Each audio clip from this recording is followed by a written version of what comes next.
السلام علیکم، میں ہوں رضوان اشرف۔ اس وقت حکومت صرف ایک ہی کام کے اندر مصروف ہے۔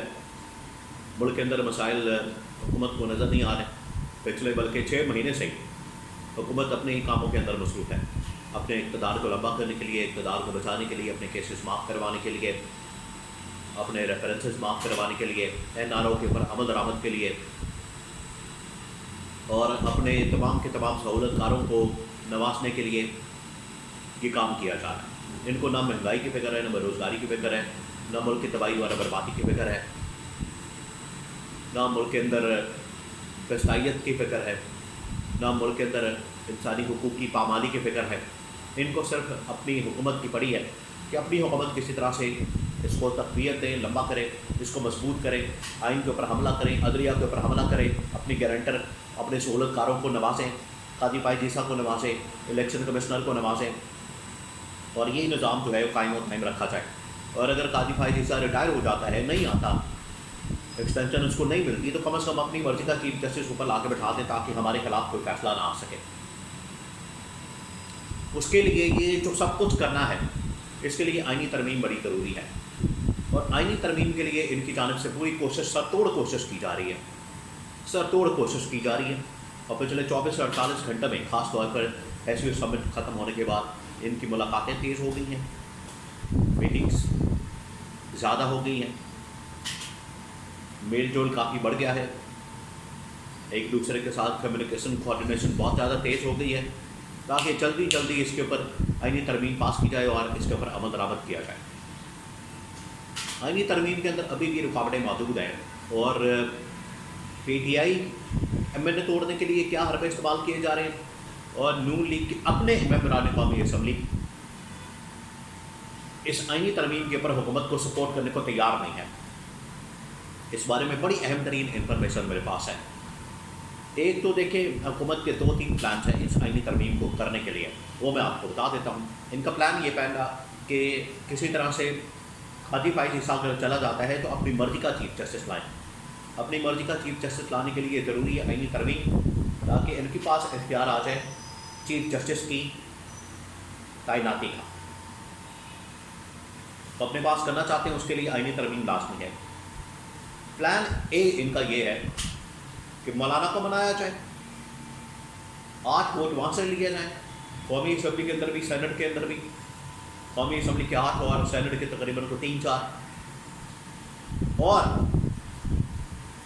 ساتھ میں PTI کے کچھ بندے توڑے جائیں، 5 سے 6 لوگ، اور 5 سے 6 لوگوں کو ٹریپ کرنے کی پوری کوشش ہو رہی ہے۔ ٹریپ کیسے کیا جا رہا ہے؟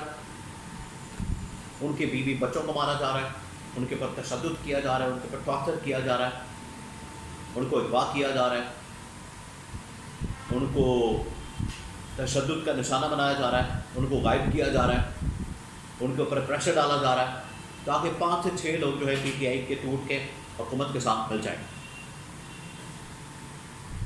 نہ صرف یہ حربے ہتھکنڈے استعمال کیے جا رہے ہیں، تشدد، ٹارچر، ان کی ماؤں، بہنوں، بیٹیوں کے اوپر عزتوں کو پامال کیا جا رہا ہے، بلکہ 100 کروڑ تک کی آفر آ گئی ہے ایک MNA کو، 100 کروڑ کی، یہاں تک معاملہ پہنچ گیا۔ آئینی ترمیم کے لیے 100 کروڑ کی آفر 50 کروڑ سے شروع ہوئی تھی، 25 سے شروع ہوئی تھی، اور معاملہ اب 100 کروڑ تک پہنچ گیا۔ یہاں تک حالات ہو گئے ہیں۔ اور کل جس طریقے سے کل رات کو زین قریشی کی بیوی کو اغوا کیا گیا، یہ اس کی تازہ مثال ہے۔ اور آپ PTI والوں سے بات کر لیں، سب زیادہ حامد رضا سے بات کر لیں، سنی اتحاد کونسل سے بات کر لیں، کسی سے بھی بات کر لیں اپوزیشن میں، وہ سب یہ کہیں گے کہ جس قسم کا فسطائیت کا، یزیدیت کا، ملوکیت کا، بادشاہت کا، آمریت کا، ظلم اور جبر کا نظام قائم ہے، آج سے پہلے کبھی نہیں اس طرح کا تھا۔ ایک تو ان کا پلان یہ ہے کہ PTI کے MNA کو توڑا جائے، لیکن خبر یہ ہے، حقیقت یہ ہے کہ PTI کے MNA توڑنا، مولانا کو اپنے ساتھ ملانا، یہ تو کر لیں گے، ان کے اپنے MNA ان کے ساتھ دینے کو تیار نہیں، ان کے اپنے MNA ترمیم کے اوپر ووٹ دینے کو تیار نہیں اس حکومت کو۔ اب میں آپ کو بتاتا ہوں وہ کتنے MNA ہیں اور ان کی جانب سے کیا اعتراض اور تحفظات کا اظہار کیا جا رہا ہے۔ اس سے پہلے بھی جب یہ آئینی ترمیم کرنے جا رہے تھے، جب پہلی اٹیمپٹ کی گئی، 2 اٹیمپٹس ہوئی ہیں، دونوں عمران خان نے ناکام کی ہیں، جس کے اوپر اسٹیبلشمنٹ بڑی شدید برہم ہے ان کے اوپر، یہ حکومت کے اوپر، ان کی نااہلی کے اوپر، نااہل ہے، اس وجہ سے باقی کام تو دور کی بات ہے، آئینی ترمیم بھی نہیں کر سکتے، قانون سازی بھی نہیں کر سکتے، آئین سازی بھی نہیں کر سکتے۔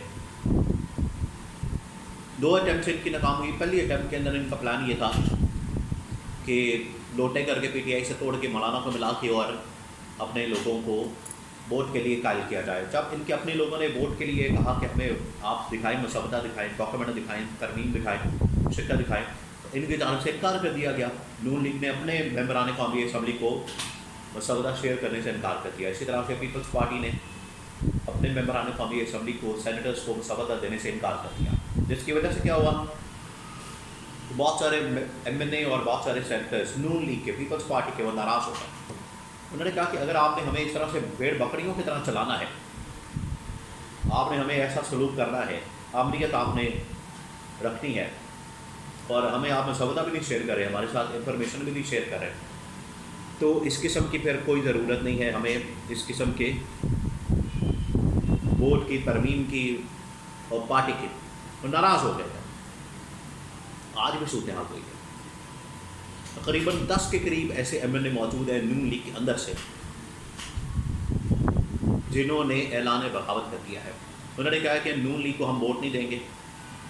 2-3 وجوہات ہیں اس کے پیچھے جو انہوں نے بیان کی ہیں۔ ایک تو یہ کہ ہمیں مسودہ نہیں دیا جا رہا اور ہمیں بھیڑ بکریوں کی طرح چلایا جا رہا ہے۔ ہم انسان ہیں، ایم این ایز ہیں، ہمیں مسودہ دیا جائے، ہمارے ساتھ ڈاکومنٹ شیئر کیا جائے۔ دوسرا یہ کہ ان کا کہنا ہے کہ جو ہمارے ساتھ انفارمیشن آئی ہے اس کے مطابق اس ترمیم میں ہم حصہ نہیں بن سکتے، یہ اتنی خطرناک اور خوفناک ہے۔ تیسرا انہوں نے کہا ہے کہ ہمیں یہ اب پریشر ڈال رہے ہیں آئینی ترمیم کے لیے اور دھمکیاں دے رہے ہیں، آپ کو ڈسکوالیفائی کروا دیں گے، آپ کو نااہل کروا دیں گے۔ اور ایم این اے صاحبان نے کہا ہے کہ اگر انہوں نے ڈسکوالیفائی کروانا ہے 100 بسم اللہ، ہم اس سے پہلے استعفے دے دیں گے، ان کے منہ پر ماریں گے۔ یہ ان کی جانب سے کہا گیا ہے۔ یہ ہے اندر کی خبر، اندر کی صورتحال۔ تو نون لیگ نے پی ٹی آئی کو کیا منانا ہے، پی ٹی آئی کے بندے کیا توڑنے ہیں، پیپلز پارٹی نے ان کے بندے کیا توڑنے ہیں، مولانا کو کیا کنونس کرنا ہے، ان کی اپنی پارٹی کے اندر لوگ وہ اس ترمیم کے اوپر ووٹ دینے کو تیار نہیں۔ یہ ہے ان کی حالت۔ پہلے اپنی پارٹی سنبھالیں، اپنی پارٹی کے لوگوں کو سنبھالیں۔ اس وجہ سے کبھی یہ اجلاس بلاتے ہیں، کبھی کینسل کر دیتے ہیں، کبھی بلاتے ہیں، کبھی کینسل کر دیتے ہیں، کبھی بلاتے ہیں، کبھی کینسل کر دیتے ہیں۔ ان سے بندے مینج نہیں ہو رہے۔ یہ ہے اصل حقیقت۔ تو یہ آئینی ترمیم جس طریقے سے کرنے جا رہے ہیں، اول تو نظر نہیں آ رہی کہ اس طریقے سے آئینی ترمیم یہ پاس ہو سکتی ہے۔ تیسری اٹیمپٹ بھی ناکام ہو جانی ہے، اور اگر یہ ہو جاتی ہے پاس تو اس آئینی ترمیم کی کوئی قانونی، کوئی اس کی آئینی اور مورل اخلاقی حیثیت نہیں ہوگی۔